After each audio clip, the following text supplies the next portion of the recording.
Hello, good afternoon from Barcelona HQ for another team presentation in 2025. This time, it's the turn of Monster Energy Yamaha MotoGP and their new independent team, of course, the reigning world champions Prima Pramac, moving over from Ducati to Yamaha. We're getting both team presentations today. A blockbuster presentation coming up for you in around about 15 minutes time. So I hope you're all well, wherever you're tuning in from around the world. Hope everyone is doing great. We've had track action for the first time, of course, today in the shakedown starting, but focusing on team presentations, we've, of course, had Trackhouse, Aprilia, Gresini, Ducati, VR46, and yesterday we saw the liveries of the Red Bull KTM factory and Tech 3 teams, pretty similar, well, virtually the same liveries, weren't they, for Brad Binder, Pedro Acosta, Enea Bastianini and Maverick Vinales. And as I said, today is the turn of Yamaha and Prima Pramac, and then tomorrow we've got Honda HRC. Who knows what their livery might be.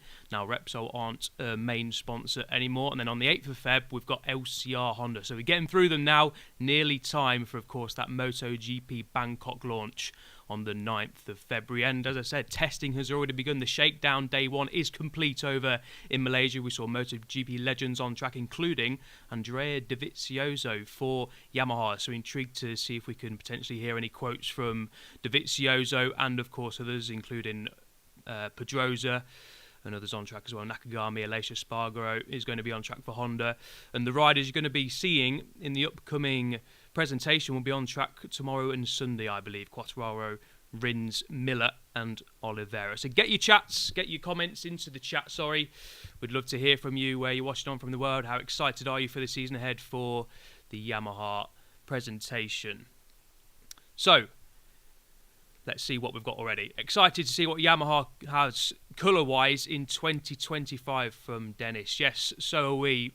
The obviously Monster Energy Yamaha blue and black could feature again. Not sure how much it's going to change for 2025, but really intrigued to see what the Prima Pramac Yamaha does look like in 2025. M88 Portuguese flags. Yes, Miguel Oliveira, of course, a hugely popular rider all over the world, but especially from Portugal. I'm sure there's plenty of Portuguese fans tuning in from Portugal, of course, and from across the world supporting Miguel Oliveira. And Fabio Quartararo, of course, blue and white love hearts for FQ20 from Marco. Plenty of support for Fabio Quartararo. We'd love to see his neutrals and, of course, Fabio Quartararo fans to see him back fighting at the front. Hopefully that's the case in 2025. And, of course, Jack Miller back on the grid in 2025, switching to his fourth manufacturer in Yamaha, riding for Prima Pramac Yamaha MotoGP. Miller, of course, a fan favourite down in Australia and a fan favourite all over the world. We love Jack Miller, don't we? His character, his personality really shines through. On the 9th of February then, as I mentioned before, we have the Bangkok official MotoGP launch. So here's a little taster as what you might expect in a few days' time. MotoGP is back.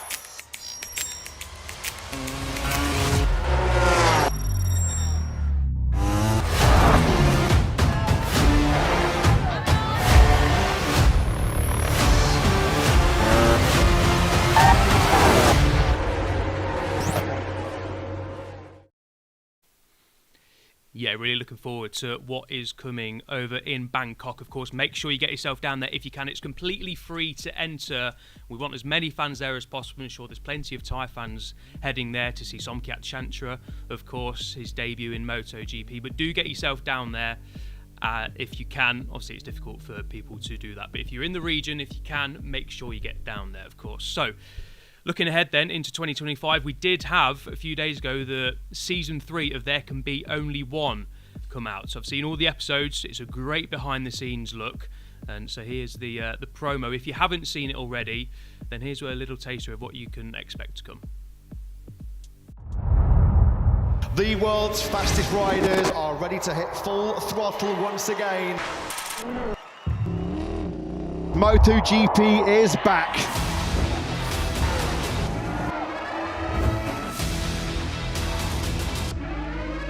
The party starts right here and now. Is this frenetic battle between Bagnaia and Marquez? Non è né colpa tua né colpa mia, ma tutti e due a terra. Shark attack. It's the rookie sensation Acosta. It's a race win behind Martin. Hay que ganar.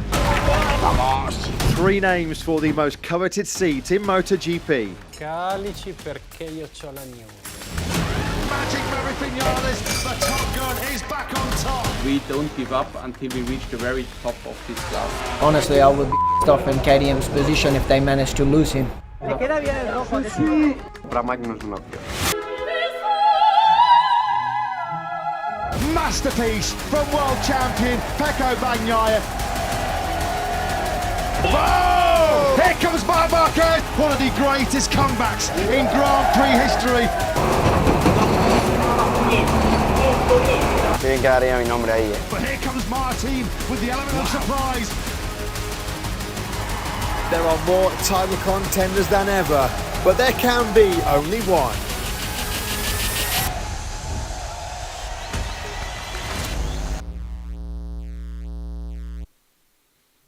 All episodes now available on MotoGP.com via the Video Pass, and of course on broadcasters near you, wherever you are around the world. I do recommend it. It's great behind the scenes action from the season that we've just been. And if you want to go trackside this year in 2025, well, you need to look no further than going on to MotoGP tickets, tickets.motogp.com. You can also find it on the official website as well.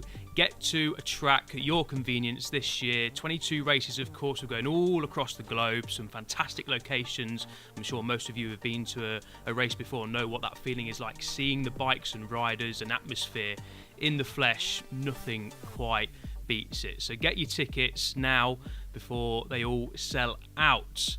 So I think soon we can definitely go live over to Kuala Lumpur because we've got Lewis Sotheby waiting for us, but that can wait a little moment in time whilst they get ready over in Kuala Lumpur.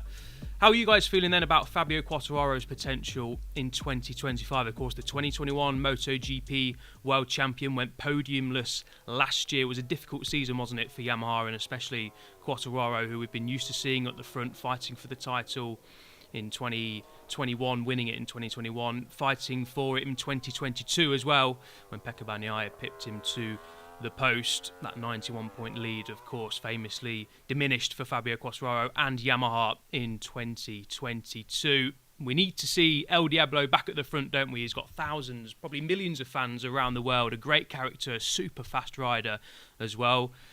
Of course, France's hero alongside Johann Zarco. Fabio Quartararo, 2 French flag, 3 peace signs as well. Fantastic. So can't wait to see what my boy Fabio Quartararo can do this year from Axeline Mason Dumondex. That's a difficult one to say, but yeah, we also can't wait to see what Fabio can do this year. Hopefully Yamaha bring a good package in 2025. Can't wait to see Team Blue to champion this year. Love from Kuala Lumpur. I mean, if Yamaha go on to win the championship this year, that will be some turnaround for the Iwata factory. Fabio Quartararo will be favourite, of course, if Yamaha do have a really competitive bike to go on and challenge for that title out of the riders they've got at their disposal. But don't count out Alex Rins either. A fantastic rider in his own right, of course. Has had his injury troubles since that leg break in Mugello in 2023. Missed 13 races whilst riding for LCR Honda in 2023. And then, of course, his debut year on a Yamaha last year didn't come without injury troubles either. That nasty high side at turn 1 at Assen caused Rins to break his wrist and have a foot injury as well. But you can see here pictures of the Barcelona test. Rins was pretty happy with how things went. I think they tried new chassis, new engine, new aero, and both him and Fabio Quartararo agreed that there's a step forward. Maio Meregali, the team director, also said that they've made a good step forward in those areas, which is positive signs. Rins' best result last year for Yamaha came with a P8 in Malaysia, of course. If you remember, Fabio Quartararo finished 6th in Malaysia too. That was a really, really promising weekend in Malaysia. A really upward trajectory that Yamaha were on at the end of 2024. So hopefully, fingers crossed, we see that continue through testing and into 2025. So we can now cross over live to Kuala Lumpur.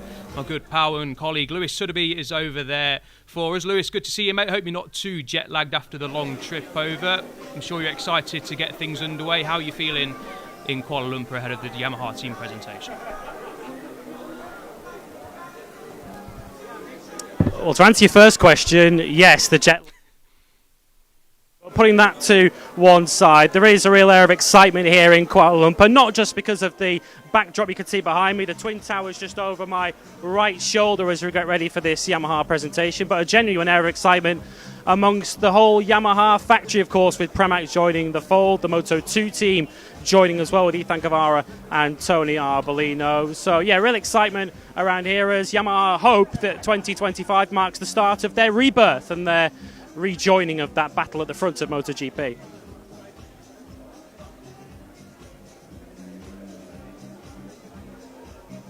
Pavesio replacing Lynn Jarvis as the managing director of Yamaha for the first time in 26 years. It changed there, and obviously the independent team coming in. Prima Pramac, the world champions, moving across from Ducati. It feels like a big season for Yamaha. All the sort of pieces are in place for them to really kick on in 2025. Yeah, I'd agree with that. They that won the Riders' Championship last season with Jorge Martin, and of course the Teams' Championship the year before that. Of course, with Ducati, you have to factor that in, but it is clearly a high-quality outfit at Prima Pramac. Gino Bolsoy, of course, continuing to head up operations there in a slightly different title of position at the Pramac team as the team sporting director for this year, but it is a strong outfit, and of course huge experience on the riding front with Miguel Oliveira and Jack Miller, who both seem highly motivated not only to prove themselves as they're still looking to prove themselves in MotoGP, but also to be part of that Yamaha push to get back towards the front again. We saw last year, didn't we, from a distance, the hard work that was going in. There were signs of progress if you looked hard enough for them. Fabio Quartararo, of course, in particular, with the results that he was putting on. So of course Pramac will hope to be a part of that. They certainly will, Lewis. Thank you for your comments. We'll chat soon. We've got about, well, just under 3 minutes. We can see the countdown behind you. So we'll catch up with you after the presentation. Cheers for that, mate. Enjoy and chat to you soon. So yes, as Lewis was mentioning, Miguel Oliveira and Jack Miller moving onto a Yamaha for the first time this year. And it's exciting times for Prima Pramac Yamaha. You got to say they're probably not going to challenge for the title. They enjoyed, of course, title success. Magnificent job done by all the team last year with Jorge Martin. So a fresh challenge, a new challenge is awaiting them in 2025. We can see pictures here of Jack Miller. Go Jack Miller from Benjamini Guiglia here at the Barcelona test, of course. He finished down in P22, did Jack Miller at the test, so was just bedding himself in slowly, intrigued to see how Jack Miller gets on in the shakedown in the next couple of days, and then of course the official test as well. And Miguel Oliveira was testing there, of course. We didn't hear from Jack Miller, but we did hear from Miguel Oliveira, and he said it was a positive first day bedding himself into the new box, the new team and the new bike. He said there's obviously issues to work on, but he said the Yamaha was a very friendly machine to get on with. So Miguel Oliveira fared a little bit better than Jack Miller did at the test, but it's only the test. It wasn't really something you can draw too many conclusions on, but you can see plenty of Portuguese support from Paulo Vaz. Miguel Oliveira, I'm sure that the Portuguese fans are going to be coming out in numbers across the World Championship, but especially, of course, over in Portimao, the penultimate race of the season, just before we head back to Valencia. As you can see, we're getting closer now to seeing what the bikes will look like for Prima Pramac Yamaha MotoGP and the factory team Monster Energy Yamaha MotoGP. Just over a minute to go. In fact, now we're just under a minute to go. And of course, as Lewis mentioned, there is the Moto2 team unveiling as well before we get to MotoGP, so you can enjoy seeing Ethan Guevara and Tony Arbolino take the covers off their Prima Pramac Yamaha Moto2 machine. So we'll leave you there for now. Enjoy the presentation, get your comments in, get your chats in, and we will return after the presentation has finished. So sit back and enjoy.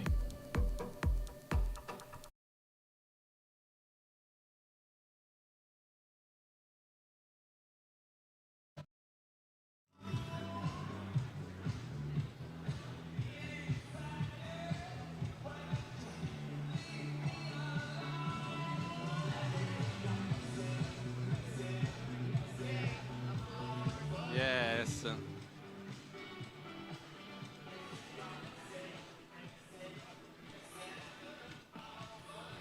Julie, come. 3, 2, 1. Ladies and gentlemen, good evening.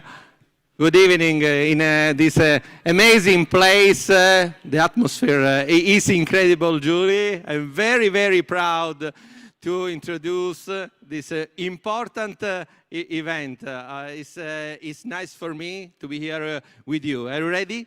I'm absolutely ready. And in case we forgot to introduce ourselves, Sandro, it's an absolute honor to welcome you to my beautiful city in Kuala Lumpur. Thank you to each and every one of you for tuning in today. My name is Julie, and I'd like to welcome everybody. As they say in Malaysia, selamat datang, which means welcome. I can say in Italian, buonasera a tutti quanti coloro ci stanno seguendo dall'Italia, ma dagli altri paesi, Minasian, Konbanwa, per esempio dal Giappone, oppure anche dalla Cina, in Chinese also. That's right, I understand China. As you notice, I'm in Cheongsam because this is actually the third day of the Lunar New Year.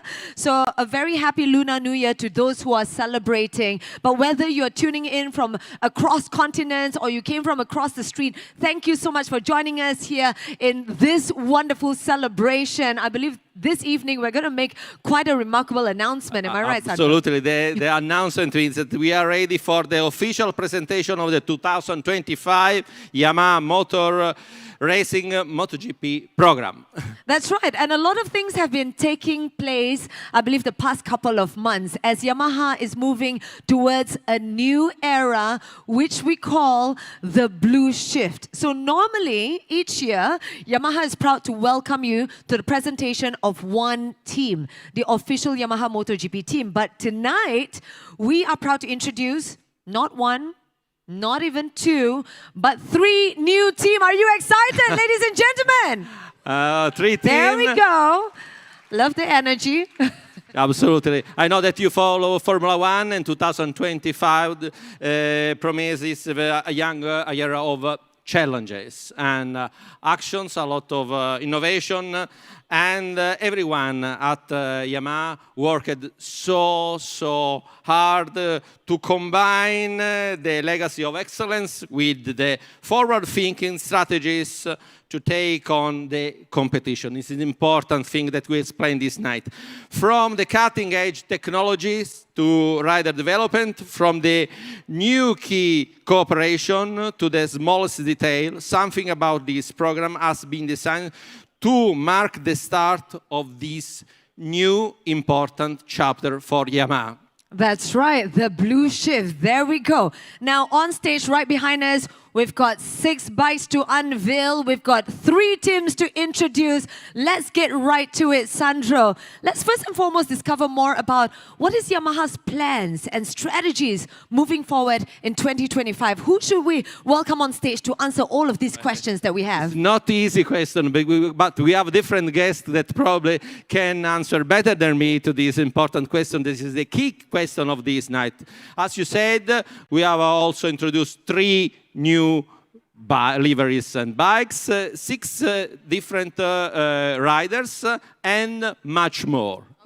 Okay. That's right. So who should we welcome on stage right now, Sandro? I'm very happy to call on stage, first of all, Takahiro Sumi, the General Manager of the Motorsports Development Division at Yamaha Motor Company. Paolo Pavesio, the new Yamaha Motor Racing Managing Director and Monster Energy Yamaha MotoGP Team Principal. And Paolo Campinotti, the Prima Pramac Yamaha MotoGP. You have a lot of fun, Paolo. Team Principal. These 3 top level managers can surely tell us, Julie, more about the Yamaha plan. That's right. I'm so sorry we asked the chairs to be excused because we want to burn some calories over here. We're truly excited. Paolo, please join me. Thank you very much, gentlemen, for joining us here on stage. We've got a couple of very tough questions for each and every one of you. Are you ready? Yes. Yes, but firstly, let's appreciate the beautiful view over here. And thank you to everyone for joining us in this wonderful celebration. I'm sure everyone is very excited to discover a little bit more about Yamaha's strategies moving forward. Absolutely. You can start with Sumi-san. Sumi, can you introduce your program for 2025 and explain why this year, probably we hope for you, will be so important for the future of Yamaha? Okay, thank you for asking, Sandro. But before answering that, I'd like to say thank you very much to everyone to being here tonight. And on behalf of Yamaha Motor Company, I'd like to send our greatest appreciation to the support of the fans in worldwide. And Yamaha Motor Company are fully dedicated to its own racing project. It was just a few days after the company was founded in 1955. And 1961, Yamaha entered into the Road Racing World Championship Grand Prix. And 2 years later, in 1963, Mr. Fumio Ito sealed our first ever Grand Prix victory in Belgium. Since then, Yamaha remains a key player in world-class road racing. We are always working hard to bring as much as joy to the fans of racing in the world. However, after we take a win in 2021, the situation is quite quickly evolved. And we found we have to adapt and re-innovate ourselves.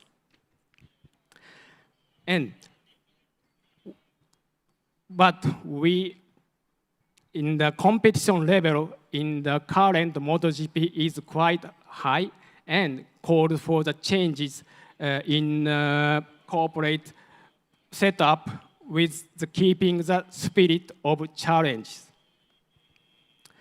And which is a company our mindset, and Yamaha Group worldwide shares a corporate resilience, and we strongly believe that if we fully leverage our corporate strengths, we can get a desired result in near future and long term as well. Today, during this presentation, we're focusing on the more nearer future we call midterm strategy. Last year, 2024, we accelerate our bike development, and this 25, we expand our MotoGP program even through inviting new partner.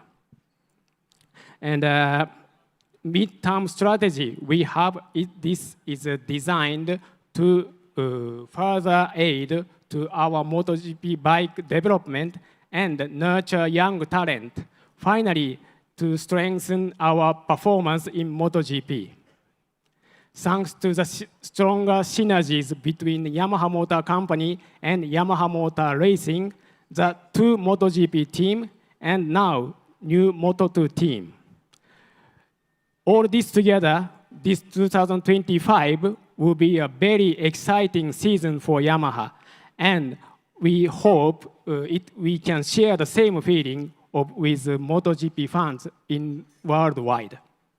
Thank you very much, Sumi-san, for sharing with us the rich legacy of Yamaha for excellence and innovation. And looks like 2025 is indeed going to be very exciting. Sounds like there is quite an ambitious plan and complex setup. So can you share with us a little bit more about that? Okay, you are right, Julie. It looks a bit complicated. But Yamaha Motor Company with its roots in Japan. But however, over the course of our journey up until now, we understood that to win a global challenge such as in MotoGP, we have to leverage our talent wherever you are. With this perspective in mind, the Yamaha Motor Racing, based on the Italy and its integration with Yamaha Motor Japan, has grown a lot, especially in the engineering area. On top of that, now we have a very diverse team. We are mixing Japanese and European talent and its culture to create a stronger package to bring us to the place we should be. We have a different person, but working together on the same values. We call it joint leadership. Thank you, Sumi-san. An applause for Sumi-san that is enough clear to explain, Paolo, the process that is enacted is on the way. And first of all, I want to ask you how adapting your new role of managing director. And second, the Yamaha strategy to come back to the top, very easy. Yes, Sandro, very easy and very challenging at the same time. Let's maybe quickly start with the way I am adapting. And to be very honest, I'm new to the job, but I'm not new to the company. I work at Yamaha since 21 years, and I have spent the last 10 years, among other stuff, taking care of motorsport at Yamaha Europe, especially focusing on superbike, motocross, all production racing activity Yamaha does. So it's been a journey for me to come close to this position, and of course I was honored and blessed when Yamaha proposed me. I feel really welcome by everyone at Yamaha Racing in this new journey, and I really want to say that I feel particularly lucky in having Ed and having still Lynn Jarvis close to me, because somehow his legacy is something I really feel. A lot of what we see here tonight has been built by him or together with him. And it will be nice for sure to count, at least for the coming year, on his advices and support. That's something I really feel is correct and I want to share. The strategy. The strategy is simple and challenging at the same time. We want to go back to fight for the top position and for where Yamaha belongs, I would say. Since the beginning, since the foundation. And I have really appreciated, because I feel this coming and growing in the company, the concept that Sumi-san has shared, also when we were talking the first time about this joint leadership. Yamaha is a big manufacturer, born in Japan. We've been selling bikes around the world for 70 years now. But what we really envision since few years and what we are really investing is the concept that we want to play on the global scale. MotoGP is a global effort, and you really need to try to put together the best resources. The Gerno hub in Italy has been growing a lot over the years, but for me the most important thing is not Italy growing, is the way we work together as a team in a borderless way where it doesn't matter if you are Japanese, Spanish, Italian, we all belong to the company and we have a common vision and target.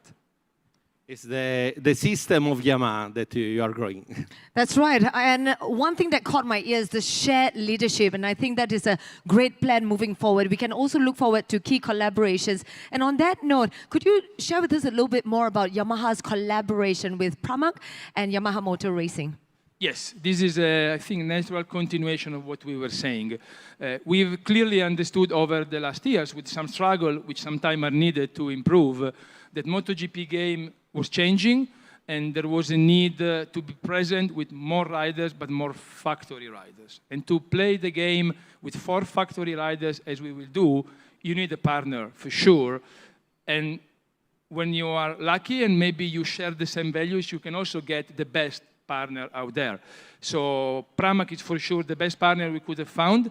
Pramac is sharing the values, and the fact that we are here together with Sumi-san and Paolo on stage share also the idea that we want to work together as a team to help our company to go back where, as we said, we want to be. And this is really a big blue shift. Paolo, it's the first time that probably we see the new logo. The new logo like this. Yes, I think this is something which is maybe simple, but for me has a lot of symbolic value, because when you see here Prima Pramac now embedded in exactly the same visual and format that we have for all our factory team, it's a small piece of a much bigger picture, but I think it gives a very clear statement. Oh, nice. Nice. Now? Oh, fantastic. So, ladies and gentlemen, there we have it. This is the first time we're seeing it live right here. Pramac's new MotoGP team logo. Thank you so much, Paolo, for sharing with us a little bit more about the shared collaboration and leadership. Now it's the time to have the Pramac point of view. Paolo, are you excited today? Very well. Very well. We're very, very happy. Your 2004 was incredible. 2024 was an incredible. So 2023 incredible also. The title, the first satellite team to get it. But I think the people have an idea to understand why this new challenge. Why did you decide to make this important big cooperation with Yamaha?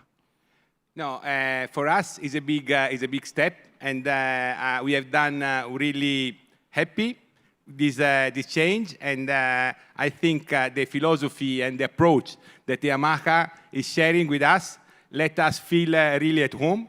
We are really, even if it's a short time, we really feel part of, as you said, both a bigger project. So we really feel the concept of the shared leadership, the joint leadership, that is it's very important. For us, me particularly, I am very happy, especially because I'm very close to Japan. Since when I was young, I've been many times in Japan. We have a lot of business relationship with Japan. I found the Japanese people very similar to the Italian.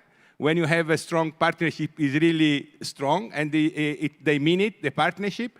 So I think we historically, also as a team, we have been the first one to bring Bridgestone in the MotoGP. We have won the first race with Bridgestone with MotoGP with Makoto Tamada.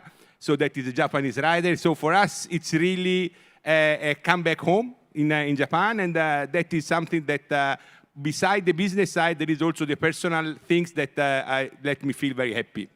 All right, fantastic. What kind of synergy can we look forward to between Yamaha and Pramac, as well as the two MotoGP teams?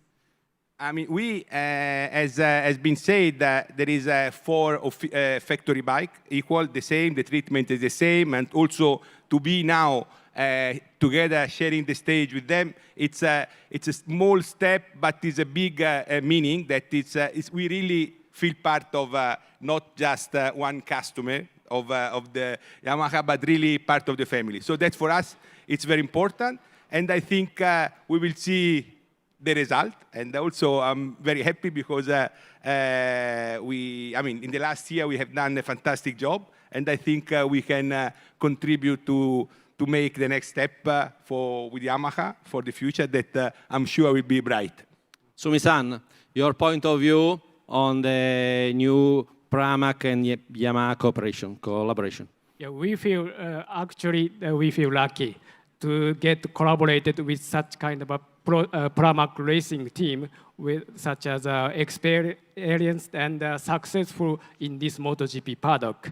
And we fully completely trust in Pramac, and we feel really excited for the new adventure in front of us. And we just say very welcome and thank you very much, Paolo, to join our team. And you are the really brave person. Thank you. Thank you very much. Thank you. Well, it looks like this collaboration is off to a great start. Now, Paolo Pavisio, we understand that there's more to this Yamaha and Pramac collaboration than just the MotoGP team, am I right? Yes, as we can easily understand from the 6 bikes which are here covered, there is more. And I think also this is interesting to share because it matches and it has created another point of contact with Pramac. Yamaha has always seen the promotion of young rider development and the possibility to offer to many riders an easy and affordable entry door to motorsport as a key. Since 10 years, we work on the project which we call Blue Crew, and it has been growing since 10 years, but today is a bit of an historical moment because so far this program was focused on production machine, mainly small motocross machine, R3, R15, in South America, in North America, in Europe, in Southeast Asia. But today we can finally bring this powerful program to the world stage and to the paddock where all the riders around the world are looking to the MotoGP paddock. So the second Pramac Yamaha project we are going to unveil tonight is a team which will be proudly called Blue Crew Pramac Racing Yamaha Moto2, which will bring this concept inside the MotoGP paddock and will create an ideal path for maybe few maybe one we will see in the future, but for the most talented and fast young rider. But most of all, it will bring a dream to hundreds of racers which will enjoy and create memories forever doing this sport, which we all love and we need to keep nurturing and growing globally. And another question for Paolo. It's very, very nice to see this footage. But Paolo, can you explain why you decided to start next year with Moto2 as well? And I think you have a lot of things on your plate, your passion. He's a busy man indeed. Yeah. No, that is, to be honest, is a little bit a continuation of a sort of tradition that we had in the past to, let's say, to breed new talent. We had in the past all Bagnaia started with us, Martin. There is a lot of the first MotoGP seat they took with us. So now it's just to expand this tradition, starting from Moto2 and having a Moto2 platform where we can, let's say, let them the rider grow. And I think this year we will have two fantastic riders that I think we can be immediately competitive for the championship. We have a new logo for the new chapter. It's very nice. Yeah. That's right. Speaking of the riders, we will be meeting them on stage very, very soon. Looks like our Moto2 fans, as well as young, talented, upcoming riders, have a lot to look forward to. But this new Moto2 team is not the only thing new this year. In fact, making his debut as well as in MotoGP, we have Paolo Pavizio in his new role as the team principal for Monster Energy Yamaha MotoGP team. Now, what is your objectives and goals for 2025? Yes, that's the other part of my job, and I have to say, I see my role as the team principal as a supporting function to a great team which is already there, which is led by a very strong team director, which is Maio Meregalli. A team principal helps to put the people together, to secure that everybody has the tools and the support which he or she needs to perform, and actually also to protect the team during storms, which sometimes are happening in sports like in life. So it's a support function which I'm very happy to embody and just to enjoy fueling the team and our two fantastic factory riders. So, all the best in that endeavor. Congratulations as well on your new role. Thank you so much. Grazie. Good luck, Paolo. And we are so excited that we imagine Sumi-san battles on track. We hope good result. But the year is coming is so important for Yamaha because there is an important celebration. I heard that there is a sort of anniversary coming. Is it correct? Yeah.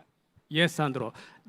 On 1st of July, we will celebrate our company's 70th anniversary.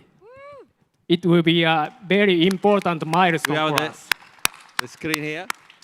And we will accomplish many successes and shown our adaptability over the course of our challenge up until now. But and also we push as limit as possible as our ancestors did when the company started.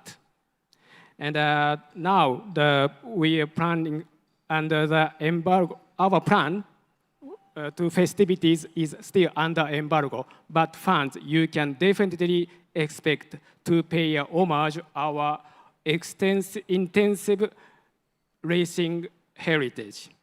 We are seeing always for the future, but sometimes we can get some fresh or new energy and motivation to relaunch our challenge for the future again.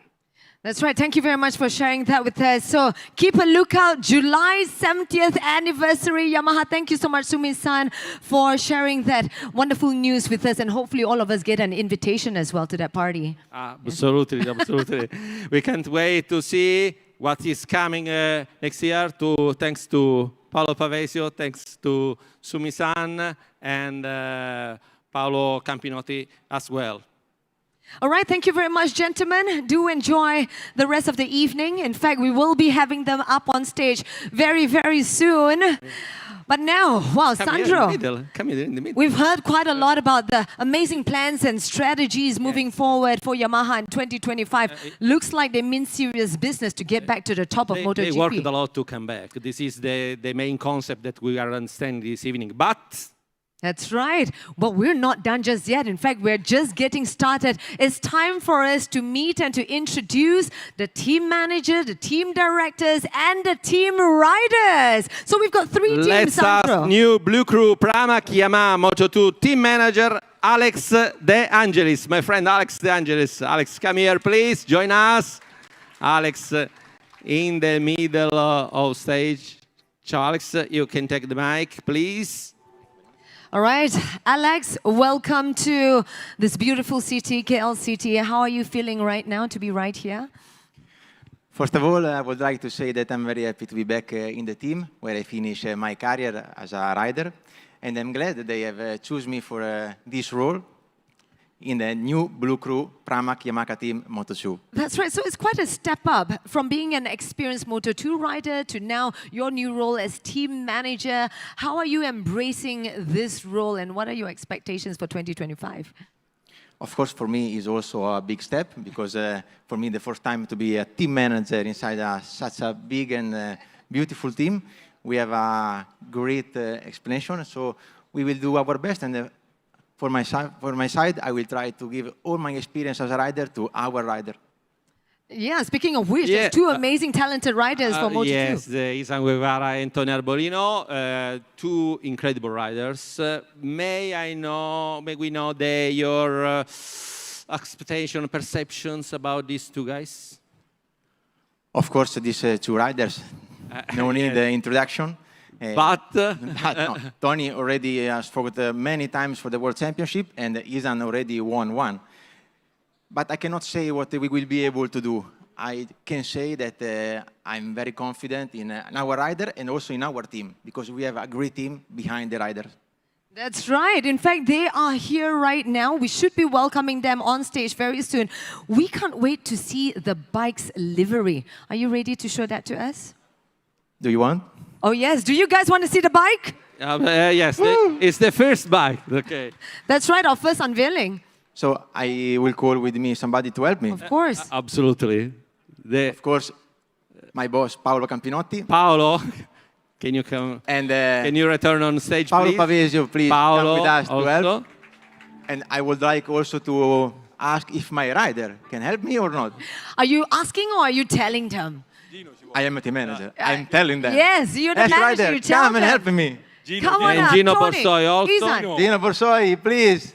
And the two riders, Tony Arbolino and Isan Guevara. Tony, Borsoi. Isan, come on up. You can't be shy because you called me for this job. So. Okay. All right, Now, gentlemen, if I could just usher you over to this side for the unveiling. Do you know your where is your bike? This is. I feel is this one. You feel Okay. it's based on the shape. Isan, you can stay near me. Okay. Okay. Okay, you stay in the middle, Paolo, and Alex too, and Gino. Gino, if you want, you can come here. Well, we are for this lineup. Okay. And Julia, are you ready? I think I'm ready. Now- Let's ask the crowd. Are you guys ready? All right. Oh, yeah, yes. Let's do this Now countdown together. It's time to introduce the first element of Yamaha's 2025 Blue Shift. All right, are we ready? In 3, 2, 1. Here we go. Good luck, guys. There we go, ladies and gentlemen. The new Blue Crew Pramac Yamaha Moto2 team bikes right before our eyes.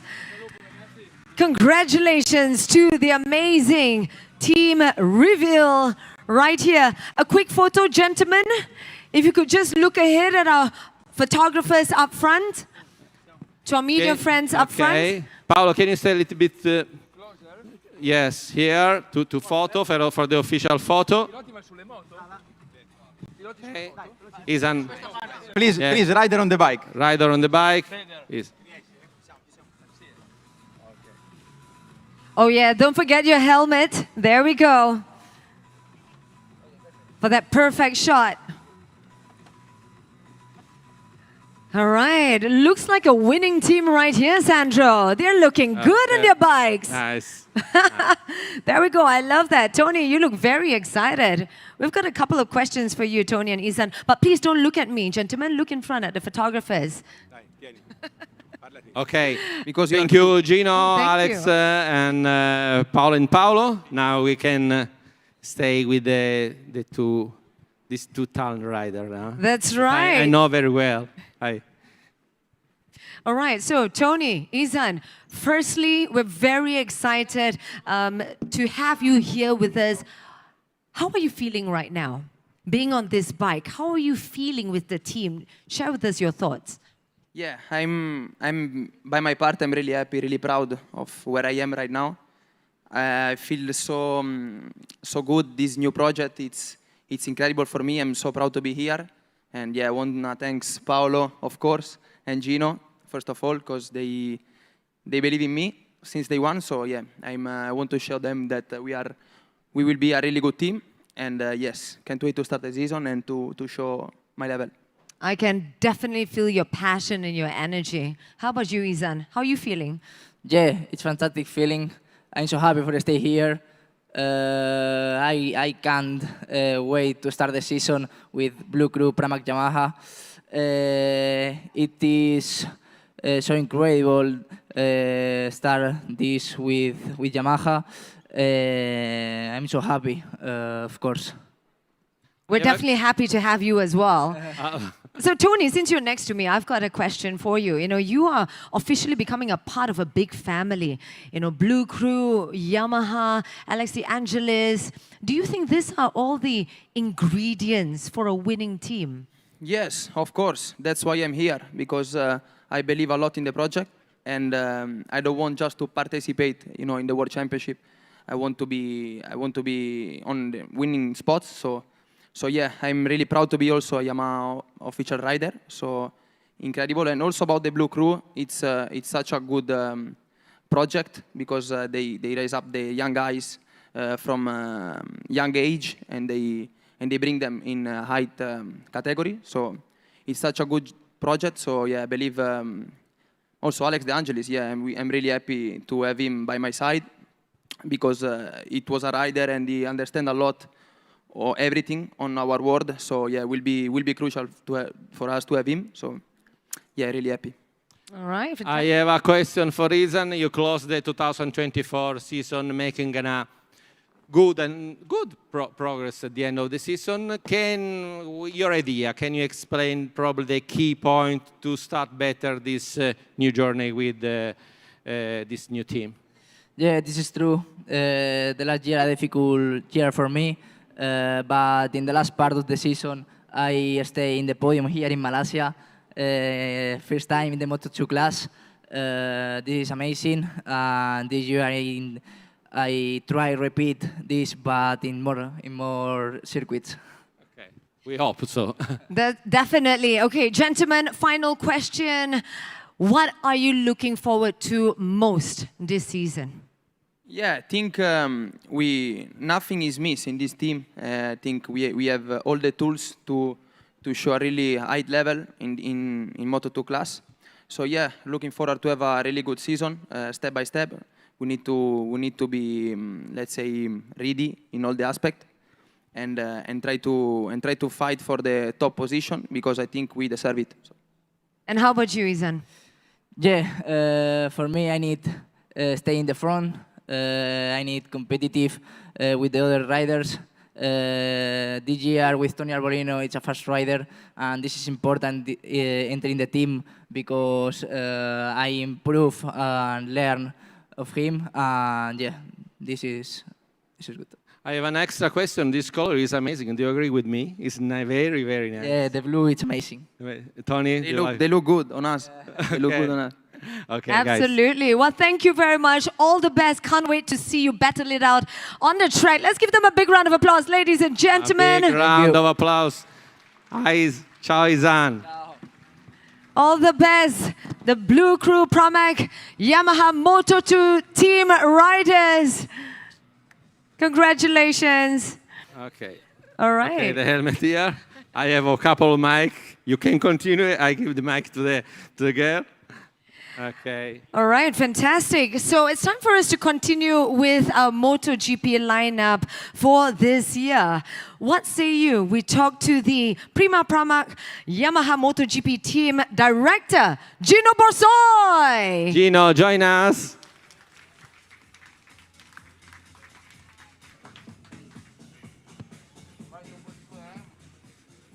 Gino, everything is okay?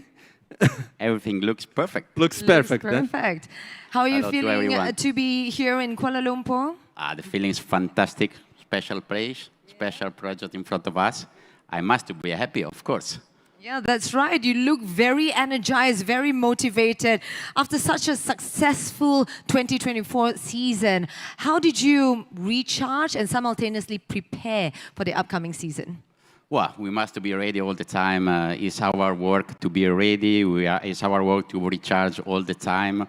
For sure, the winter time was not easy, but I must be happy because, as I said before, we are part of the incredible project of Yamaha. We feel like a really partner. We feel like really inside of the family, and this is good. This is perfect for us because this is what we need to be successful in the future. That's right. You feel the synergy and the vibe.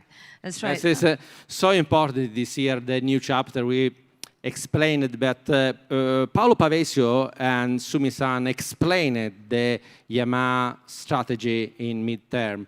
I'm very curious to understand for you to go from being a satellite team to being such key elements in Yamaha. Well, overall, I hope we can be the key. Overall strategy, no? I hope big we can be the responsibility. key for the future of Yamaha, for the future of our project, because as I said before, we are part of this family. So we will try to do our best. We will try to bring into the project our mentality, our approach of mind and mindset to the weekend. So I think with all this information we can give to Yamaha, we can bring back, the project to the normal and good result as in the past. That's right, at the top. But you do have a new bike to get to know, the YZR M1, right? But luckily, you do have two very experienced and talented riders under your helm. We've got Miguel Oliveira, we've got Jack Miller as well. But the Yamaha bike is new to them. So what are your goals and expectations for the preseason testing as well as the overall 2025 season? Yeah, as you said before, all is new for us. Bike is new, riders are new, but we are lucky. We are lucky because the two riders that we have for the season have a lot of experience, big talent. They can help us. They can help Yamaha to grow up, to give information, to have also different, let's say, point of view on how to ride the bike because they was a factory rider for a different factory. So this kind of knowledge, this kind of experience really help us to grow up and go fast in a really short time. With the new Alliance cooperation, there is also a new logo, new color. We are so excited looking for the new bike. Okay, I know where Sandro is getting at. Are you ready to unveil your M1s for us? Still not, because we need the two riders All and right. Paolo Campinotti on the stage. Okay, Please, come on come. up. Where are our riders? Miguel, Jack, Paolo Campinotti, come on up. For Paolo, yes, we move close to your bikes. Let's see if Miguel and Jack can feel which bike is theirs. Where is Miguel and Jack? Where are you? Jack? All right, come on up. Okay. Jack. Hi, Jack. Hi, Miguel. Ciao, Miguel. Hi. Hi, Miguel. Hi, How are Jack. you? Which one is your bike? Can you tell? Oh, you can't feel it? Take your position. I think Jack is on the right. Correct. All right. Okay, so we're going to do the unveiling together. Cameras ready? Are we all ready? Oh, okay, already. And now the second element of Yamaha's Blue Shift 2025. Here we go. There we have it, ladies and gentlemen. What an absolute beauty. This is the Prima Pramac Yamaha MotoGP team bikes right before our eyes. Look at the leather, look at the colors, absolutely outstanding. All right, gentlemen, just a quick photo opportunity with our media friends across the pool. Okay, for the photo.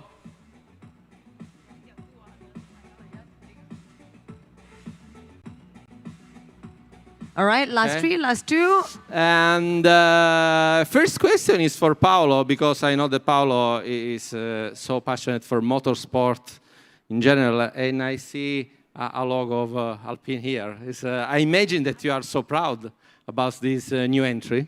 Can you explain more? No, it's yes, we are very happy because I mean it's a new partner, and it's fitting very well with our historical partner Prima, that is car insurance. So it's a perfect match. So I mean Alpine, it's very, very important for us, and I think we can have a lot of also cross visibility with the Formula One, with the MotoGP, so I'm very happy, and for sure it's a very important partnership. Okay, on the stage there is Giorgio Tatical. Hi, George, the CEO of Prima, and I imagine that before to talk with the two riders, George probably have an idea. Can you say a few words about this new project? I imagine a lot of emotions. Yeah, of course. Like, I'm, first of all, super excited to be here, so thank you for inviting me on the stage. It's really an honor. In general, it's an honor to be also like next to this team, next to these guys, because at the end, when we decided in 2022 to be partner of Paolo and the Pramac team, was primarily driven by people. So we knew we wanted to be in motorsports, but we picked the team because we recognized the quality of the team. We recognized that the team had these attributes, you know, that we share also as a company. You know, Prima was a company that didn't exist 10 years before. It's been like a successful journey, and we saw the same qualities in the team. In particular, I would say Paolo and Gino are really great leaders, you know, and great leaders that have been able to achieve the results in 2023-24. For me, was not a surprise, I would say. So I knew that they could make it. And so I think with them, with the team, with the riders, there are all the ingredients to make the 2025 also a successful year. And so also being part of the Yamaha family, we also have the right, let's say, tools to make it a successful year as well. So looking forward to this new challenge and this new journey. I want to add one small thing that is also important. They bring good luck, because from when they arrive, we won the team championship and the rider championship the day after. So in Italian, Prima means first. So Prima Pramac is first Pramac. That we hope to continue like this. Thank you. Gino, would you like to add to that, Gino? Would you like to add a few words? I can say more. So these guys say everything. No, it's as I said before, it's an incredible pleasure for us to be part of the Yamaha project, all Yamaha project. Before we saw the Moto2 rider, the Moto2, new Moto2 Blue Crew Pramac project. So now it's time to start the engine tomorrow and try to be one of the best team, as always we do. That's right. Thank you. Thanks, Gino. Thanks, you. George. Thank you Thanks to Paolo. Can I move? Sorry. All right. My friend Jack. So tomorrow is going to be very exciting, but let's talk about tonight, okay? So to our both riders, Jack and Miguel, you know, these Yamaha colors are new to you and you look great in them. Tell us, how do you feel being right here and being part of the team? Yeah, it's fantastic. For me, it's a bit of a homecoming, but with a twist, obviously with the Yamaha factor. I mean, a lot of familiar faces, but also a lot of new faces, and I think a perfect time to be coming home. You know, the push from Yamaha has been phenomenal. Seeing the work go in throughout the winter, seeing these amazing bikes, it's an extreme honor to be able to ride these things, and yeah, looking forward to hitting the track tomorrow in anger. Fantastic. How about Miguel? Yeah, I mean, it's a huge honor to represent these colors, to represent Yamaha brand, and especially to do it in the Pramac team that has been a target for every other team in the past few seasons. So I think we have the people, we have the good experience, and for me personally, it's a new challenge. It's a great milestone in my career to be a Yamaha factory rider, and I'm happy, and I'm very looking forward to start. Jack, as you said, you have ridden with Pramac, and now you come back in this incredible family. May I know your feeling this night? Yeah, I mean, obviously, since I've left, the team's had some amazing success, but it's fantastic to be back in the family. You know, Paolo is a fantastic leader, a fantastic boss, and an even better friend. So, no, it's a pleasure to be back here, and like I said, to be able to be a part of this new journey with Yamaha, to be able to ride the M1. I think a bike that all of us have looked up to for an extremely long time. So to be able to jump on it and actually feel what it's like is going to be a lot of fun, and even more fun to go racing with it. That's right. And Miguel, what does it mean for you to make that switch to Yamaha as a factory rider? How are you feeling right now, and what's going through your mind? You know, I think we have a good mix of ingredients to be successful. It's hard to put exact date on when we will put the Yamaha M1 back to the top, but I see the commitment, we can feel the good energy, the good atmosphere, and I am sure that we will start on the right foot from day one. I will have to adapt, of course, to a new bike and to a new team, but from my short experience with them, I think we'll shorten that time quite a lot. Yeah, it's a technical question, because the pre-season tests not are coming, are around the corner, no? And can we understand your approach with this new bike?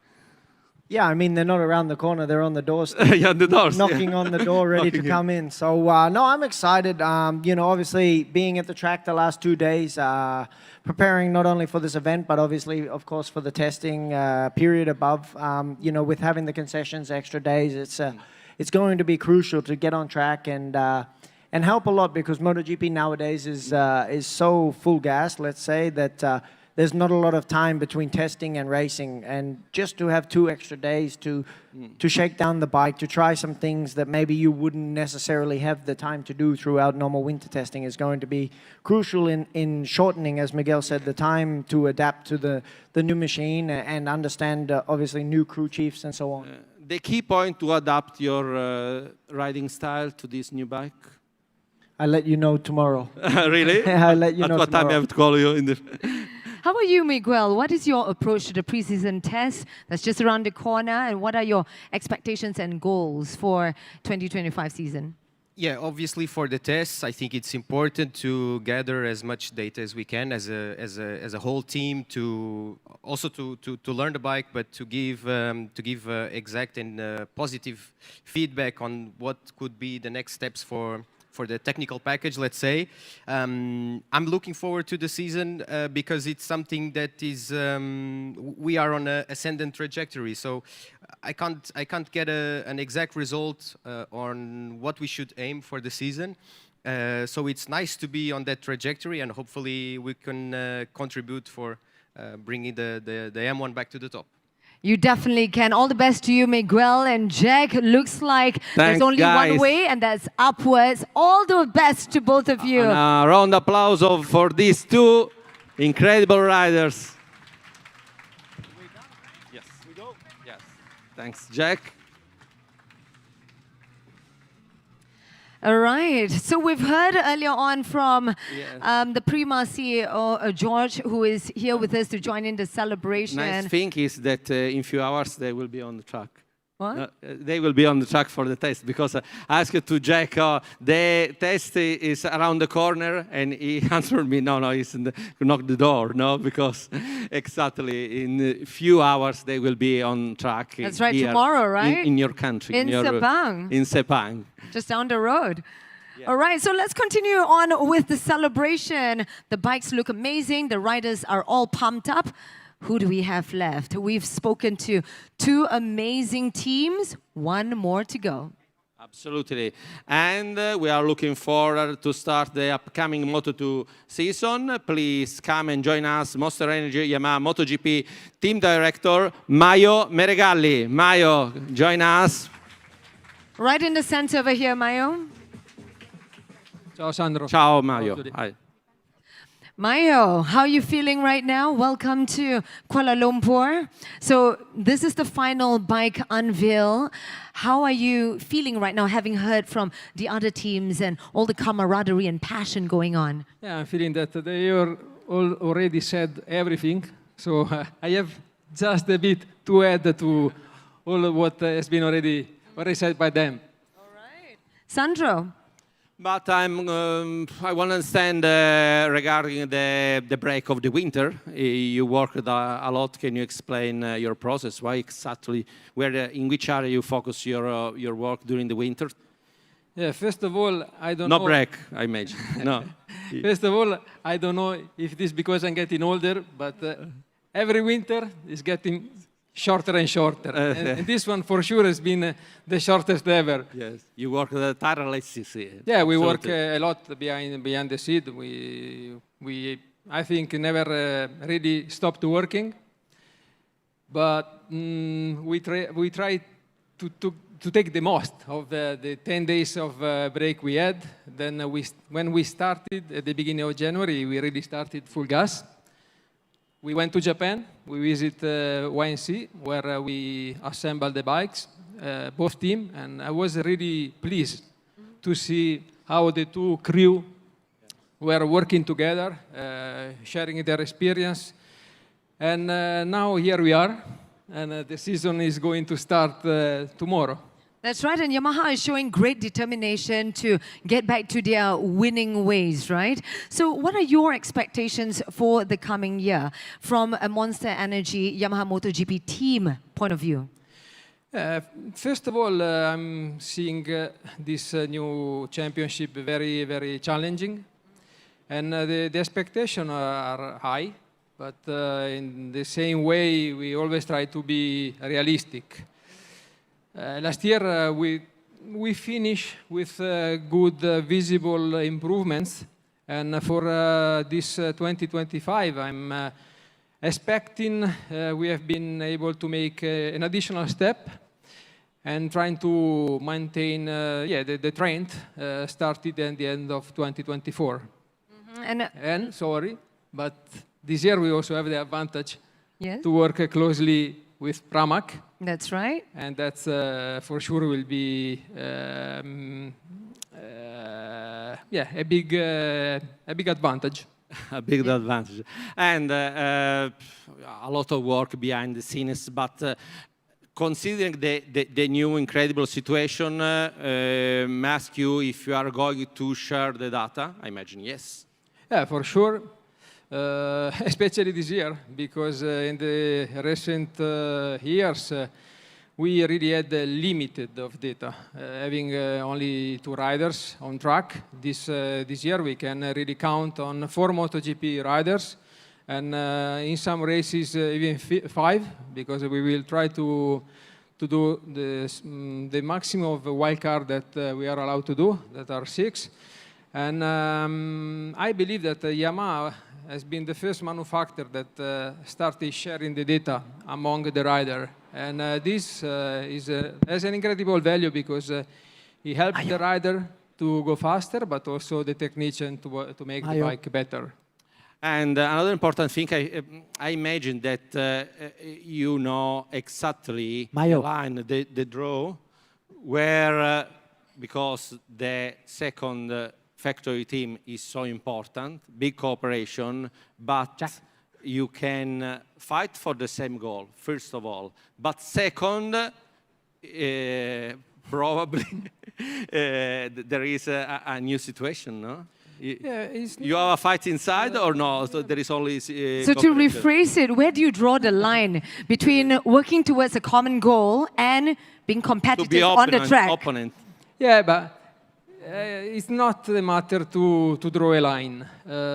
For sure, from Friday morning to Sunday night, I will be wearing the Monster Energy Yamaha colors. But in the normal working days, I will wear the blue corporate Yamaha. And for me, the most important thing is the goal that we both have.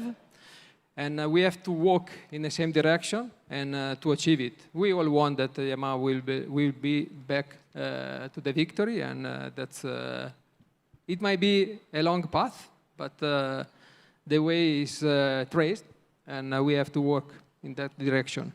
That's right. So you have all of the right recipes and ingredients for success. You've got two amazingly talented riders. You've got Fabio Quartararo, Alex Rins.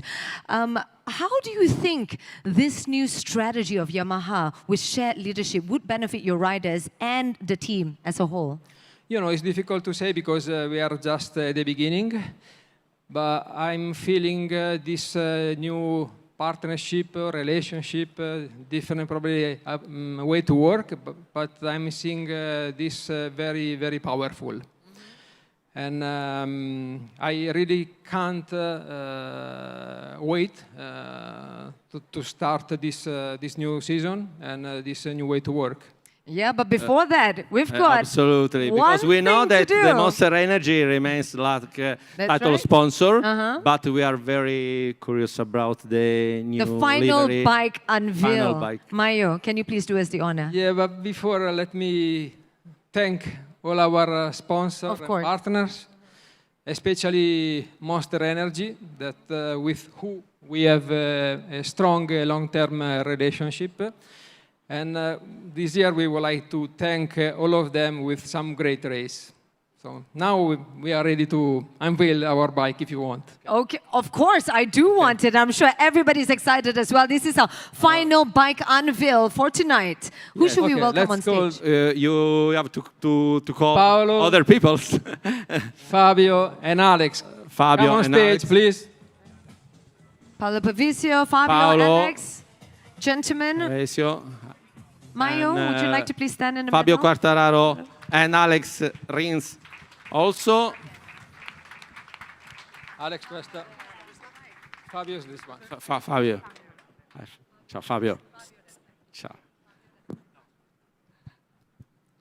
Are you ready? Parte, ci mettiamo. Okay. Oh, wait. Sneak peek. It's correct. No It's one, correct. No one look. Is it correct? It's correct? No. Oh, the other way. No, it's a joke. It's a joking. It's joking. Now, ready? You're quite a comedian, huh, Fabio? All right. Now we are all ready. Yes. Thank you for keeping the excitement brewing. Ladies and gentlemen, the final bike review from Yamaha. Let's kick things off in 3, 2, 1. Good luck, guys. This is the new livery of Yamaha Monster. Now it's up Nice. to you. That's right. I see very striking Yamaha Racing blue indeed. Monster Energy once again, the title sponsor. Thank you to Monster Energy for your endearing support, of course. Right, gentlemen, let's look up front for a quick photo.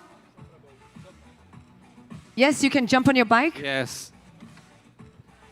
All right, a quick photo, gentlemen.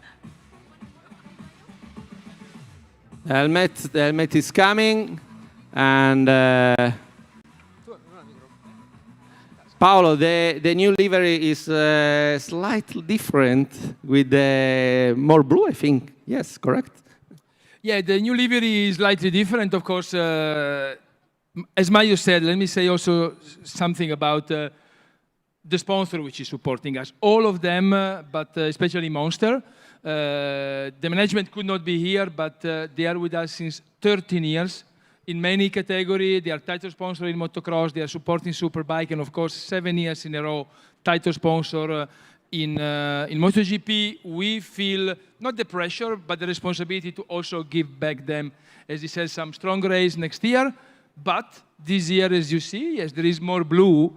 And what I also like a lot to, let's say, underline this Yamaha commitment is the blue on all the bikes. Some little sponsor, the placement of different sponsors are probably in different position, little bit, no, not Yeah, we reshape a bit the stickers, but for sure there is more blue. For sure there is a lot of consistency with that blue on the Prima Pramac. There's a lot of blue on the Moto2. I would say there is a lot of Yamaha-ness and Yamaha passion and challenging spirit in the whole project. And I would say most of all in this team, and those guys, they know the company already, they know Yamaha, and I think they will do also the best to go fast next year.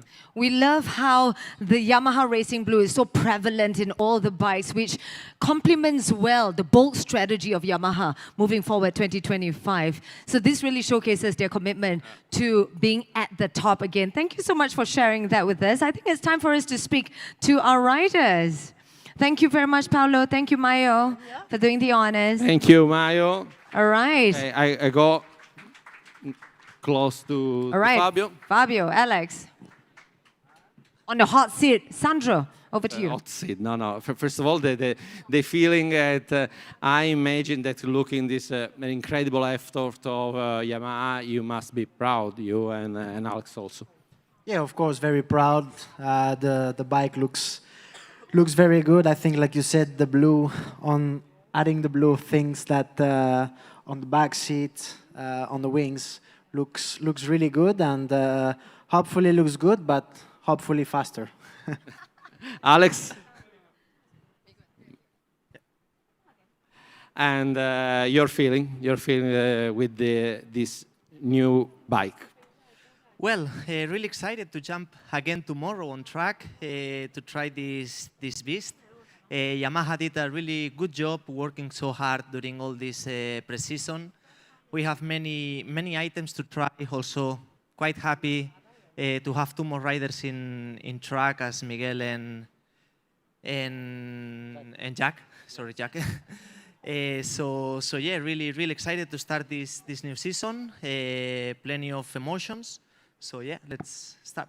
Do you feel real supported, I imagine, because you say that the big work for test team with Calcracciolo, Fernandez, Andrea Dovizioso also? Sorry. Yeah, sure. I mean, also they are part of this bike, of this team. Today Dovi was riding, was doing a good job, was testing new items. Also tomorrow, Augusto, I think, is going to jump on the bike. So, yeah, really excited. All right. For me, the final call is your expectation for 2025. I think during the last years I've learned that the best is to have no expectations before to start the season, because last 2 years has been really difficult, and with expectation makes you an extra pressure, and I think is not the correct thing. So I think the biggest expectation right now is to make a good job before to start the season, and don't look too much at the future, but much more at the present, and try to, first of all, make a good job during the test here in Malaysia, then in Thailand, and after a few races we can really reach our goals and our position we can fight. Fantastic. How about you? Do you have any expectations?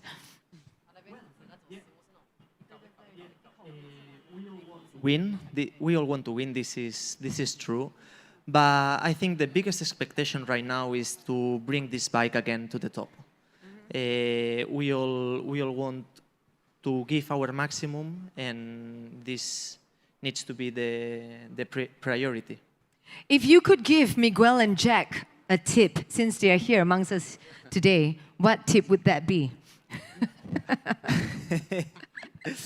They're listening. Yeah, yes, they are over there. Just enjoy the process. How about you? What tip would you give them? I think they have more experience than me, especially Jack. I arrived same here with Miguel, so I think there is not really a tip to say. But the third thing is I think it is my 7th year with the Yamaha. So yeah, just push it to the maximum. I have not really a special tip. Extra pressure, all to push to the maximum. That's right. Fantastic advice indeed. Any goals, last words and goals for 2025? What can we look forward to with your performance? Yeah, I mean the goal is same as the target, no? Bring back this bike to the top. Is as Fabio said, target goal is just a word, and if you want to put you an extra pressure, go ahead, say that you are going to win the world title, no? But right now, we showed last year that we are in a process to improve the bike, to grow. So for me, the target, the goal, the objective is that.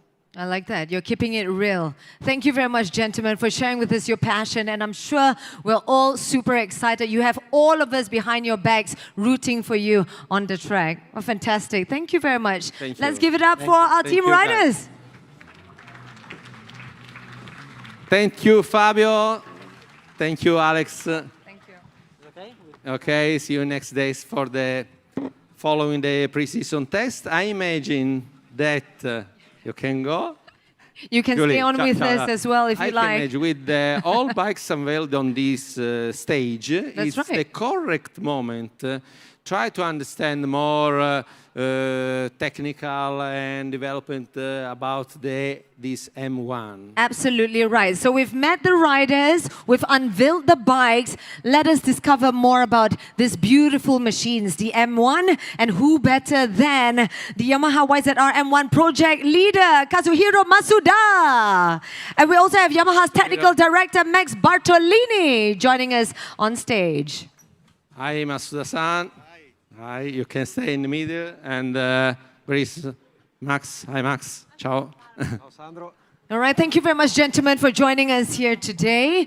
The final piece of Yamaha's strategy, and we can't wait to hear more about the latest developments, the specs. What can we look forward to with the new M1s for 2025?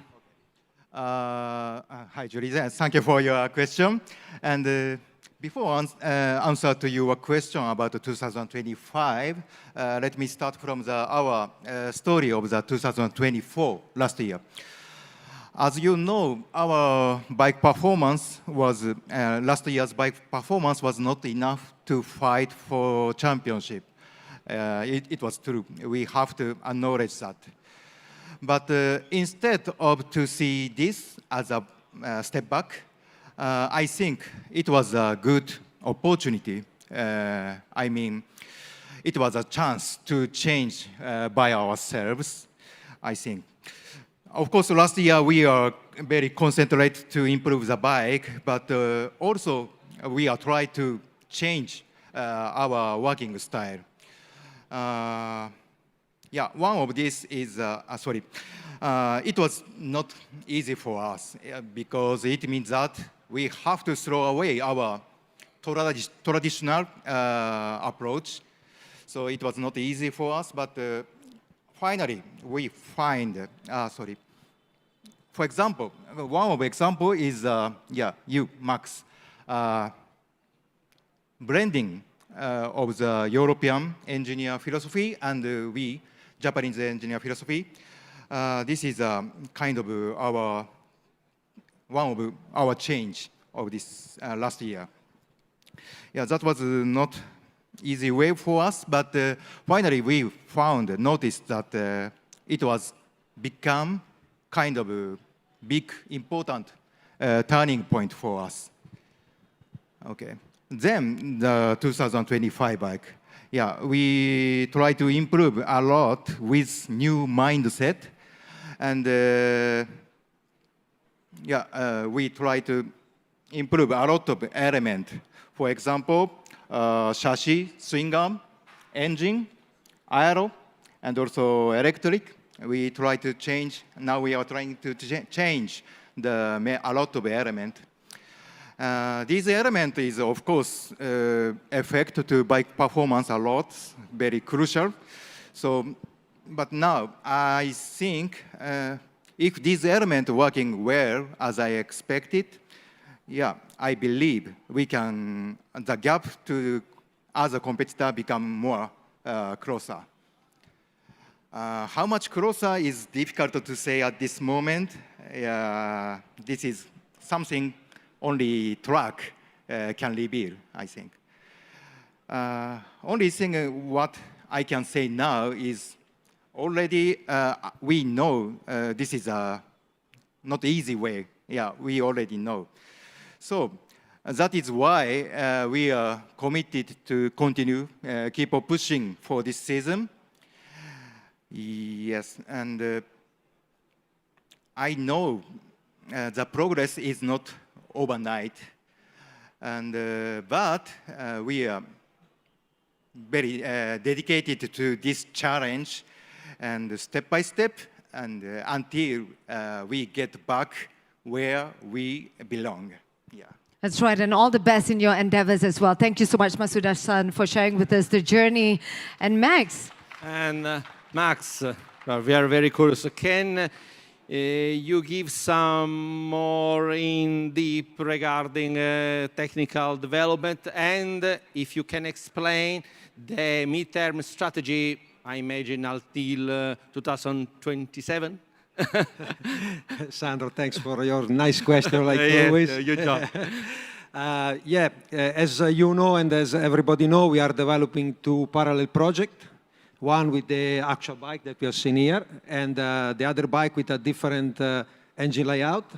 For sure, that is quite challenging, require a lot of effort from Japanese side, Yamaha Motor Company, and also Yamaha Motor Racing, Italian company. So our engineering departments are example of our, let's say, joint leadership, as Sumi-san and Paolo say before.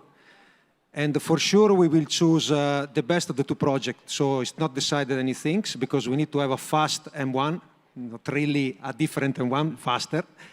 And for sure, we will use this experience to also go through 26, but go through 27, where normally new rules should set a new zero also for the other manufacturers. So we try to arrive there quite ready. When you say different engine, I imagine it's V4. You can say it's better that you say it better than me, first.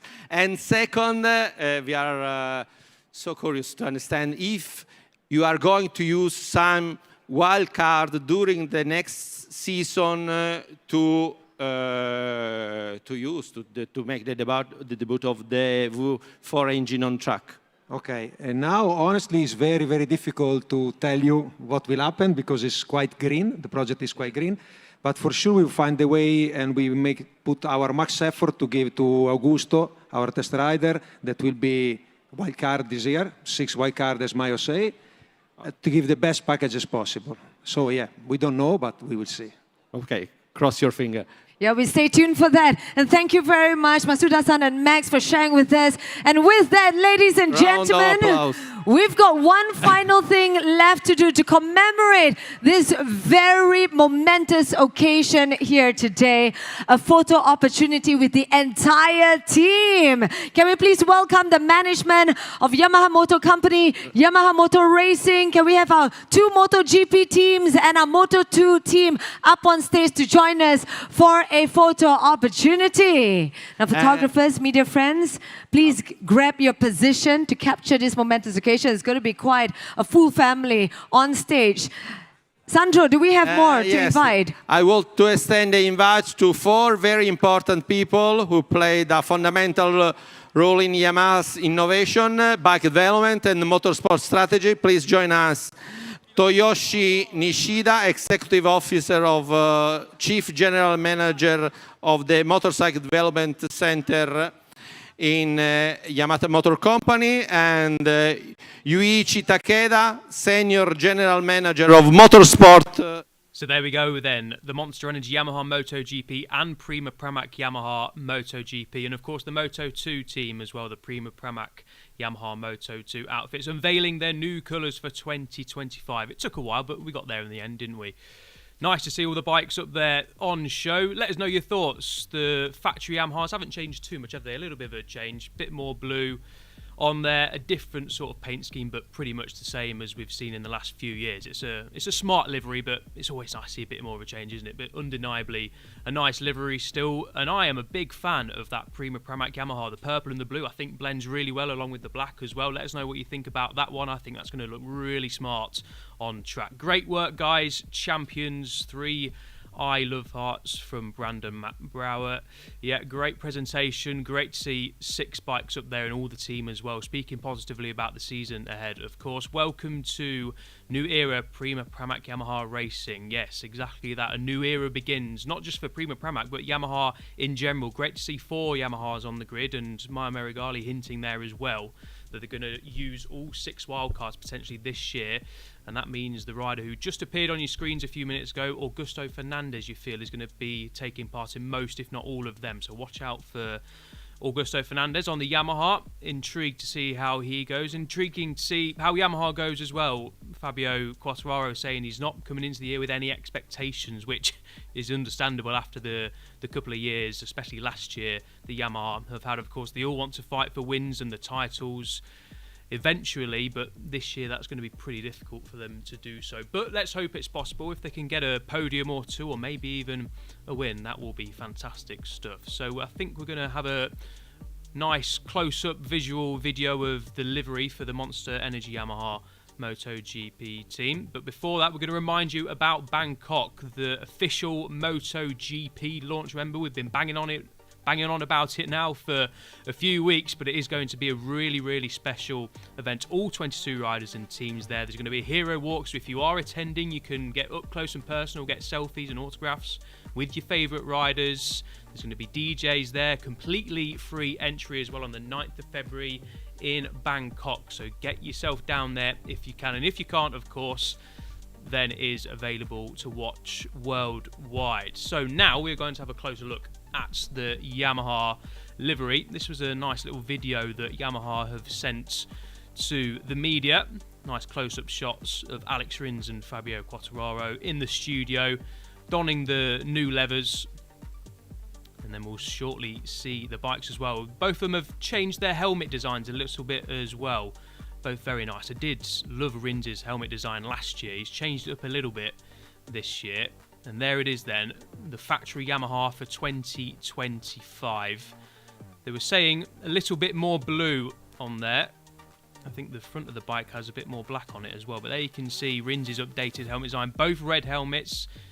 Rins has a green in there as well. And, of course, Quartararo sticking with his El Diablo, the devil, on top of his helmet. It is a smart-looking machine, isn't it? I know we all like to see a little bit of a change. I definitely do in new bike liveries coming into the new year, but it's a nice livery. The blue and black on the Monster does work well, and obviously Yamaha blue, Monster green, and the black as well. There's only so much you can do to change it. So here we go then, a poll, the first one of the afternoon for you. Will Quartararo and Rins both get at least one Sunday podium in 2025? That's what we want to know. A or yes for yes, B or no for no. Get your comments and answers in the chat. Let's see what you think. It would be great to have at least both of them on the podium at least once in 2025. I think that's pretty doable. We've obviously got to see how the Sepang test goes and the Buriram test, a couple of days over in Thailand, of course, in a couple of weeks' time after the Sepang test. So we're going to know more, of course, after those 2 tests. But I think Yamaha are quietly confident going into pre-season after the end of last year, and the Barcelona test went well for them, of course, as well. So at the moment, 100% of you think yes. I do as well. I think they obviously got a podium with Quartararo in 2023. That was his last podium in Indonesia in 2023. Hasn't had a podium since then. And speaking of Quartararo, we can go live over to Kuala Lumpur and hear from Fabio himself. He's been speaking to Lewis Sudbury. Fabio, good to see you going into your 7th season in MotoGP. A very experienced rider now. How do you feel ahead of 2025? I feel I'm getting older and older. But yeah, I'm feeling ready. I mean, we have to make a step compared to last year, of course, but you know, we didn't even start the season, didn't start the test, so let's see how good Yamaha was during the winter. We definitely saw the signs of progress through last year. In the second half of the season especially, there were some signs of that. Is that the benchmark that you want to set for this season, to be where you were on your best days last year and then try and take that forward? I think must be the starting point of this year. I mean, we finished in a really good way, being always all the time in a Q2, trying to fight for this top 7 top 8. That was the goal at the end of the season, and I think we have to reach for more during the season. But let's see how we start, and then we can set our goals a little bit better. Of course, a huge event here, which also sees the launch of Pramac. With the addition of the Pramac Yamaha team, just how much motivation does that give you going into the new season, looking at the hard work and the resources that Yamaha are putting in to try and move forward? I think it's great because, being with Yamaha Pramac in the same event of unveiling our bike really means that the team is, we are factory, is 2 different colors, but at the end is nice to see that we are all factory, and I think for the evolution of our bike can be a really good thing. Best of luck this season. Yeah, great to hear from Fabio Quartararo. As always, excited for the season ahead to see what he can do, the Frenchman, of course. Hopefully back to winning ways. Here is the poll then, the latest results. So more of you now think no. This is live, of course, so this can change minute by minute, second by second, but a lot of you thinking, well, the majority at this moment in time, just thinking that both Rins and Quartararo won't get a podium in 2025. Let's hope that isn't the case. So we've heard from Fabio Quartararo. Let's now hear from Alex Rins. He's been speaking in Kuala Lumpur to Lewis Sotheby as well. Alex, good to see you. An exciting setting here for an exciting launch, and I guess an exciting season for you, your second season with Yamaha. What are your emotions looking ahead to this year? Yeah, really excited. Day to day, we will unveil the colors of our Yamaha, and really excited to jump again on the bike tomorrow. We have a long journey. We have many pieces to try to develop our M1. No, so let's go for it. Really excited, full motivated, and yeah, ready. Of course, last season wasn't the easiest, of course, with physical issues and of course learning the Yamaha, but there were signs of progress there. Do you feel that you saw enough last season to give you confidence that this season can be a step forward? Yeah, last year was really difficult because it was so difficult to manage my first year in Yamaha with not the best package on the bike, but anyway, as I say, we have plenty of options to try from tomorrow on. So yeah, really excited. Second year, looking forward. I think it's fair to say that the Mugello injury sort of carried over into last year. Physically, how do you feel heading into 2025? Honestly, for me, the Mugello crash in 23, I doesn't carry on last year's season. I mean, the unique injury that I had on last year was the Asen one. When I fly away, this was the unique injury in my hand and in the feet.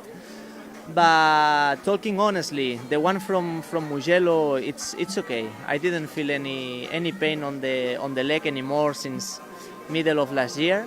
So yeah, looking forward to improve, to keep working on the bike. So what are the targets for yourself heading into 2025? Do you have results in mind, or is it simply continuing the progress of last year? For sure, it's difficult to have results on mine for how the bike was working last year. The unique target that I put on myself is trying to have a better bike, more competitive bike to fight with my rivals. Good luck this season. Thank you. Yeah, great to hear from Alex Rins. We want to see him back fighting at the front as soon as possible on that Yamaha, 6-time MotoGP race winner, of course. So, final results then from the poll. Will Quartararo and Rins both get at least one Sunday podium in 2025? And it's a 50-50 split. Half of you think yes, half of you think no. And to be fair, asking that question at the start of the season is always a tricky one to decide. I think probably more lean towards Quartararo being able to get a podium, judging from last year's results and his experience on the Yamaha, but it would be great to see Rins up there as well. We know how talented the Spaniard is, and once he finds his feet on that Yamaha, and if they get a good package underneath them, then we can expect to see both riders at the front. Of course, MotoGP, as always, racing for the future. MotoGP making a positive impact on people, place and planet, doing a lot of stuff behind the scenes that you don't see to work for the future, racing for the future. A great initiative here, and a really important one as well for MotoGP. So head over to MotoGP.com to find out more information about that. So we've covered the factory Yamaha boys and the livery. Now we can look at the Prima Pramac Yamaha MotoGP riders with Jack Miller and Miguel Oliveira. A fresh looking team, fresh lineup, new challenge of course for both riders and team. Pramac moving over from Ducati, Miller moving over from KTM, and Oliveira of course moving over from Trackhouse MotoGP Aprilia. So really intrigued to see how these riders can do in 2025. Love to hear how you think these riders can do as well. And there's going to be a nice inter-team battle, isn't there, between the two? And that's why we're asking in our second and final poll of this presentation, who will finish higher in the championship this year, Miller or Oliveira? So get your answers in. A for Miller, or you can type out Miller as well, and then type out B or Oliveira for, of course, Oliveira. That's an interesting one, isn't it? Because Miguel has had a difficult couple of years with injury, had his wrist break in Indonesia last year, of course, that forced him to miss most of all of the flyaways, and then he came back for the Solidarity GP in Barcelona, didn't he? So hopefully Miguel is fully fit coming into this campaign, and obviously Miller had a tricky second season with KTM, so both will be really pumped up to get solid seasons under their belt. Miller currently leading the way on 67%, but I wonder if that will change. The Portuguese fans, I think, will have something to say about that. So heading back to Kuala Lumpur then, we can hear from our favourite Aussie. Jack Miller has been speaking to Lewis Sotheby. Jack, good to see you. I don't want to start on potentially a negative, but this marks the 10th anniversary of your MotoGP debut this year. Do you still feel, though, the same motivation, the same excitement as you did in year one? Yeah, if not more. Honestly, I wouldn't say start on a negative note. The fact that I've made 10 years is a milestone for me. So, it's a good chunk of my life here in MotoGP. I love it, as much as I did in the very beginning. I mean, we were just sat downstairs. It's kind of funny. Myself, Alex, and Miguel. We were sat downstairs before coming up to this and just sort of throwing back. Obviously, we started our careers together, so just talking about the old days. But it's fantastic to be here, be a part of this new project with Yamaha and Pramac. Feeling very fortunate to be able to bear these colours and to hopefully show our stuff throughout the year. It's a new project, but in some ways it's a homecoming for you. You spent some of your best years in MotoGP with Pramac Racing. Does it feel good to be back? Does it feel like a homecoming of sorts for you? Yeah, definitely. I mean, Paolo's like a second father to me, and the whole Pramac family has been so so welcoming. It feels good to be, like you say, I guess you could say home, and it's fitting. I feel like I needed this in my career, and to be here. The main thing is just to try and do right by those guys and give them the results that they deserve, because they've, taken a chance on me, and all I want to do is try and repay that back. Of course, working with Yamaha for the first time, have you seen the hard work? I guess so from a distance you've seen the hard work going on over the last year or so. How excited are you to be part of that drive to get back towards the front? Oh, I mean, it's an absolute honour of mine to be able to work with a company like Yamaha.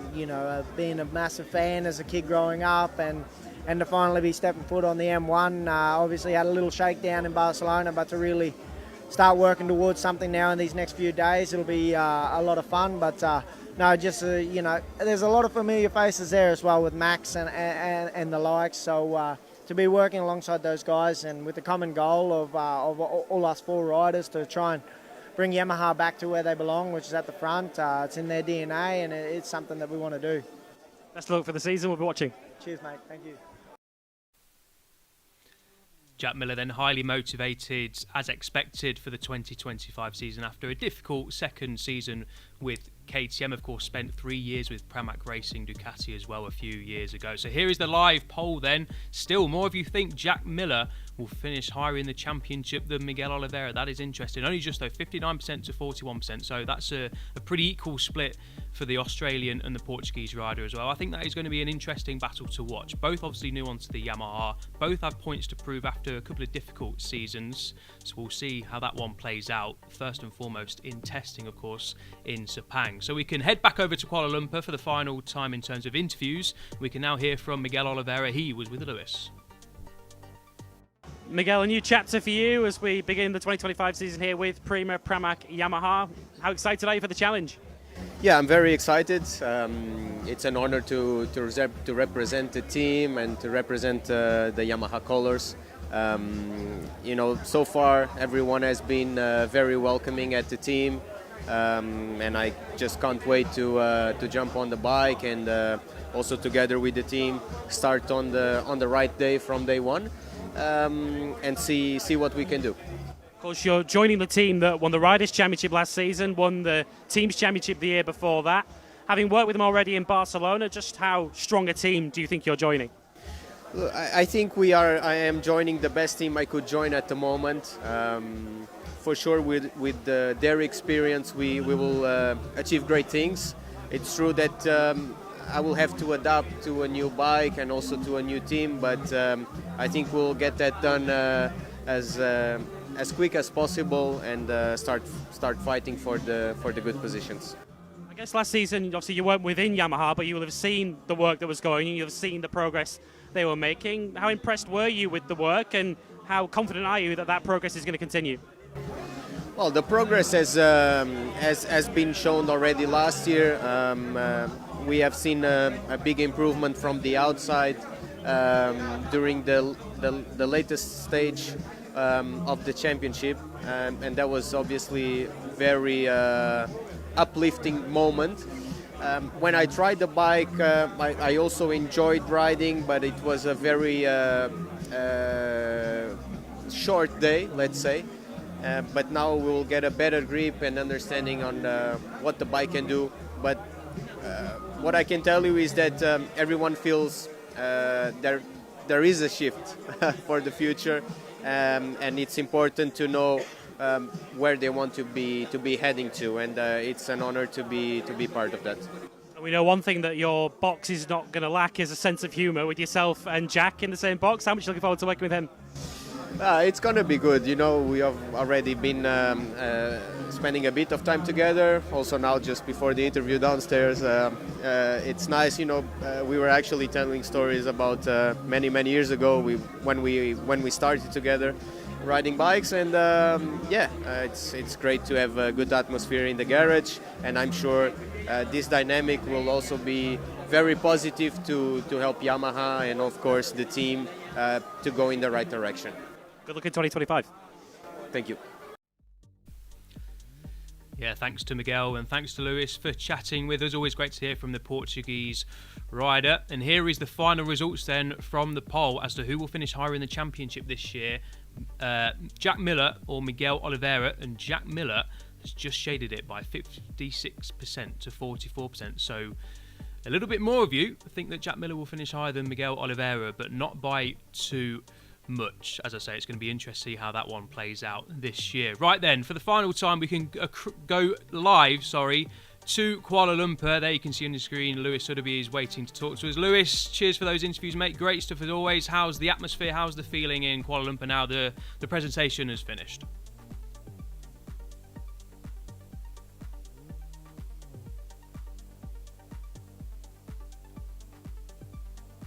Behind me here. So it's a good job you didn't come to here around about 5 minutes ago, because you'd have had some spectacular telly as we got one of those quite common monsoons that we have here in Kuala Lumpur. But yeah, there's a real air of optimism around here. And I think we've had 3 really good liveries, haven't we? Behind us, we've got the Petronas Towers. I thought it would be something pretty special to take the shine away from the iconic Petronas Towers that overlook the centre of Kuala Lumpur. But I think they managed it, didn't they, with the 3 liveries that we've seen. Monster Energy, Yamaha. Spoke to Fabio Quartararo in the hotel that we're staying in last night, and he did intimate to us that there will be some subtle changes, but why fix something if it isn't broken? I thought that livery always worked very, very well. The Prima Pramac Yamaha MotoGP livery, I think it might split opinion. I think I prefer it to the previous livery. I think the blue goes with the purple more and better, more suitable than the red. I have to be honest though, my favourite livery of the 3 that are behind us is the Moto2 bike, the It almost has a sort of Sky VR46 feel to it, I think, the livery that we see there on those Boscoscuros that Ethan Guevara and Tony Arbolino will be riding on in the Moto2 class this season. So a cool event, of course, in a very cool location, and Yamaha will be hoping now that the optimism that we've had at the launch here this evening will translate onto the racetrack. I thought you were going to come to live to us from the swimming pool, mate. I'm a bit disappointed, but glad you're tucked up under some shelter and keeping away from the rain. Yeah, agreed. The Moto2 bike really does look nice. I think the Pramac Yamaha MotoGP bike just shades it for me, but I do agree all three liveries are very nice. Have you got any predictions before we let you go for the season ahead? Focusing on MotoGP, we've just had the poll. People split between who will finish higher between Miller and Oliveira, and of course I think Quartararo will be favourite to lead the Yamaha charge this year. But you spoke to all the riders. What feeling are you getting from all of them? Yeah, just quickly, when you mentioned the potential of me being in the pool just behind, about a moment before you came to us, Jack Miller was stood right over my shoulder, and I did worry that that was where I was heading, with Jack Miller stood right behind me, knowing what he's like. But yeah, you get an air of optimism. You always get that, of course, when a team launches their season, because, of course, their hopes and dreams haven't been crushed yet by what happens on track. But you do feel as if Yamaha are on the way back. You feel as if they're on the way forwards. As I said in the question to Fabio, I think where Fabio Quartararo was on his best days last season, when they were in and around the top 6, top 8, for me, that's where Yamaha should be aiming to be as a benchmark this season. That's where they should be looking to be on a regular basis. I think it's too much to expect them to be winning this year. Maybe if we get a wet race, they might, because Pramac have got arguably the two best wet weather riders in MotoGP. But as far as the factory team goes, Quartararo and Rins, I think we'll see them on the podium this year. Certainly Fabio Quartararo, I think we'll see him on the podium this season. Whether they can win a race, I think in the dry, that might be a bridge too far. But ultimately, if you're Yamaha, I think you want to be joining that group with Aprilia and KTM. If we're expecting Ducati to still have an edge on everyone this season, Yamaha will want to be firmly in that chasing pack with KTM and Aprilia. And with double the bikes, double the know-how, double the brain power this year, I think that's achievable for them.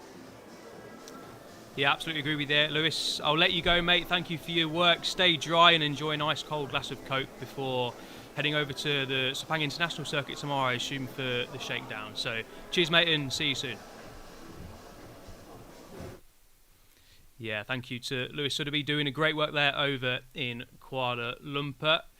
Of course, 2 more days of shakedown coming tomorrow and Sunday, where we'll see all 4 of those riders on track, which will be exciting. Keep across social media and MotoGP.com for all the latest on that one. And then, of course, the Sepang test next week, where me and Lewis, Kiko and Jack Appleyard will be hosting after the flag. Some more comments coming in then. Pramac is a very cool livery. Yes, have to agree. I think that's going to be a popular one. It's going to be struggle to find someone who doesn't think that's even just an all-right livery. I think it's very, very nice. Bring Yamaha back to the top. That's what we're all hoping for, isn't it? More bikes at the top, fighting against the likes of Ducati, will be much appreciated from us fans in 2025. Yamaha champions 2025. That's a bold statement to make.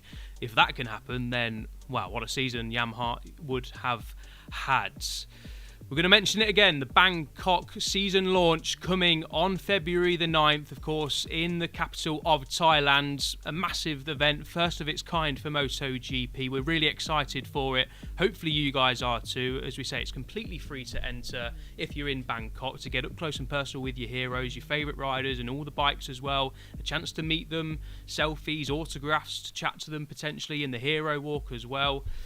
So yeah, get yourselves to Bangkok if you're in and around the area.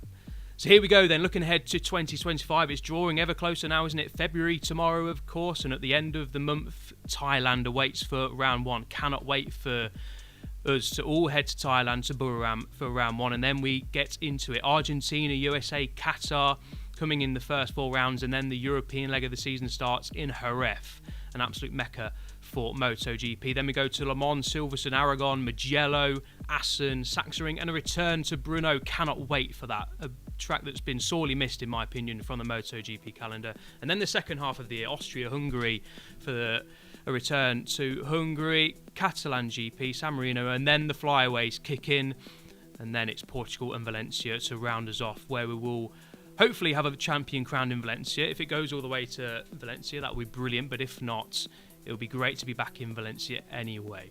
So that's it for the team presentation for Yamaha and Pramac. Hope you've enjoyed it. 2 brilliant liveries to get us into the weekend. Have a great weekend. Obviously, stay tuned to see what's going on with the shakedown over the next couple of days. And then the Sepang test kicks off next week on Wednesday. So we'll leave you with a promo of There Can Only Be One. There can be only one steer. I keep getting that wrong. And enjoy. See you soon. The world's fastest riders are ready to hit full throttle once again. MotoGP is back.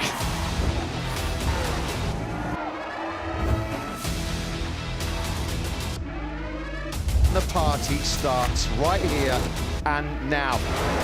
Is this frenetic battle between Bagnaia and Marquez? Non è né colpa tua né colpa mia, ma tutti e due a terra. Shark attack. It's the rookie sensation of Costa. It's a race win behind Martin. Hay que ganar. Vamos. 3 names for the most coveted seat in MotoGP. Calici perché io c'ho la new. Magic Maverick Vinales, the top gun, is back on top. We don't give up until we reach the very top of this class. Honestly, I would be pissed off in KTM's position if they managed to lose him. Le queda bien el rojo. Sí. Pramac no es una opción. Masterpiece from world champion Pecco Bagnaia. Whoa! Here comes Marc Marquez, one of the greatest comebacks in Grand Prix history. Tienen que dar ya mi nombre ahí. But here comes Martin with the element of surprise. There are more title contenders than ever, but there can be only one.